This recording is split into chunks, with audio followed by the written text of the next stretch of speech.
I just got out of watching Peak. And hear me out. It was so good. Zack Snyder's Rebel Moon Part 2, The Scargiver, was an amazing experience for me. From the character development to their background stories to their burdens that they all had.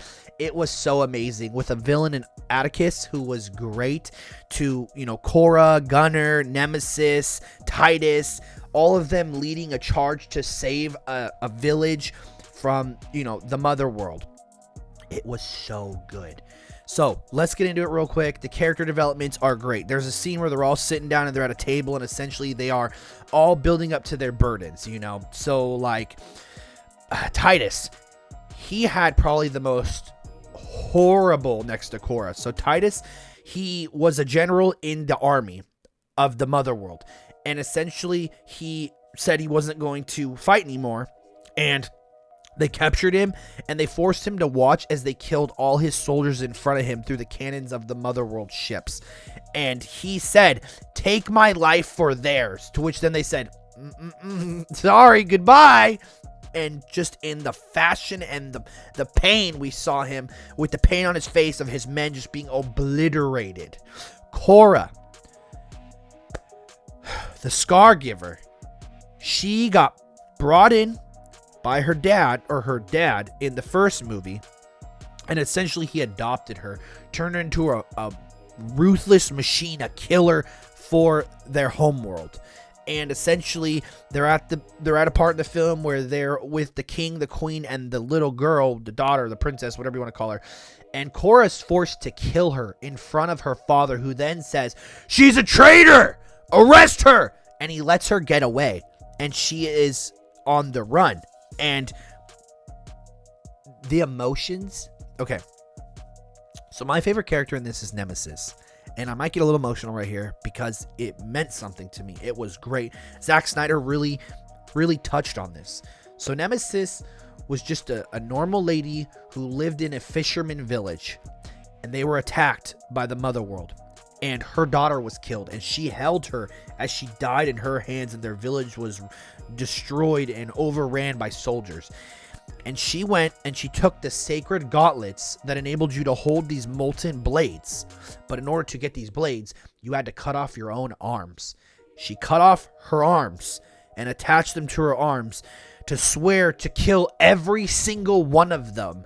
And there's a scene where she's fighting. She's defending all of the kids in the shelter, and she's fighting 5 of them. There's this epic music. The choreography is amazing with the sword. She's fighting all these people. She's fighting. She kills 1. She kills 2. She loses one of her arms.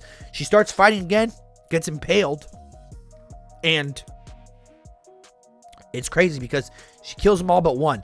When she's impaled, the little boy from the back runs over and stabs the man and goes, like, "I'm sorry," or whatever he says. I can't remember what he says. He's screaming. He doesn't say "I'm sorry." He's screaming. And she says, "It's okay. It's okay." Because she knows at that point, she avenged her daughter. She avenged the children and showed that they were able to protect themselves, that she did a good deed before she dies. And I felt it because as a father, you want to feel like your kids are protected. You don't ever want to feel like you need to protect them. You want to feel like that they can defend themselves if worse comes to worse. And to me, that touched me. Like, I mean, you can literally see my eyes are swollen still because it was such an epic scene for me.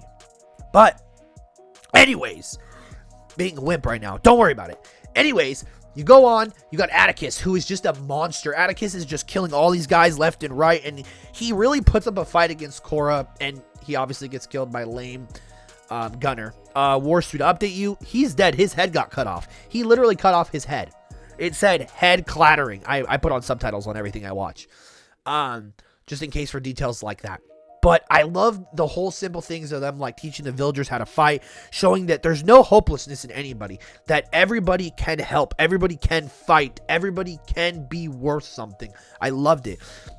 The scene that people are complaining about is the crop, saying, "Oh, there was 30 minutes of CGI of slow motion." No, there wasn't. There was like 1 minute of slow motion corn crops, which made a big sense of the movie because in the first movie, that was the whole thing. It was about the crops. That's the whole thing, is they wanted their crops, and they're like, we need these to live, to survive, to provide for our people, to have enough money to get by. That was such a big deal about this movie. And it's crazy because in the end, you find out that, I mean, obviously Korra lets everybody know that she lied and that's not her real name and she's the Scargiver and whatnot. And they're like, the princess is alive. And Jimmy and her are like, well, we got to go after him. The Blood Axes are like, we got to go after him. Everybody's like, we will join you. Gunner dies, by the way, which who cares? He was a lame character. But you realize Korra can't have anything. And this kind of gives her that little bit of hope that she can go and she can help and she can bring the princess and possibly kill her father and have the princess take over and restore what is now the Mother World's horrible, dictatorship in a sense. And this was such a great movie. And honestly, I am convinced with my all being, if you didn't like this movie, you are just simply a Zack Snyder hater. That's all there is. There's a literal scene that pulls right out of 300, which I love so much, is when Korra's like, I'll go with you guys, leave them all alone. And Atticus is like, okay, come on, say goodbye to your loved one. She hugs Gunner. Gunner takes her gun. It's one of those slow motion, like, realization scenes. And then, boom, just goes 100 miles an hour. An epic war scene of, like, 30 minutes long. Just such a great film. You don't need to explain a character for 2 hours to be a good movie. You have so much action and so much impact and so much war and all this and building up to characters about everybody has their own worth, and it was such a good movie. And I generally am convinced if you don't like this movie, you're just a hater. And you can say, oh, you're a Zack Snyder writer, whatever. But a 13%? A 13%. No. It's not right. It's not okay. It's not what it is. If you're going to be like, if you were to go into all these details, I mean, it at least deserves the 46 that the fans gave it. At least. I'd give it like, honestly, I'm going with like a 20 out of 10 because I really liked it. It hit me hard with the Nemesis thing. And it just was a good movie. It had so much development and so much like purpose and story. And now that we're going to get a third one and we're going to get all these spin-offs is just so awesome to me. It's such a good universe. If you're going to be a hater, be a hater. But Zack Snyder is talked about more than James Gunn.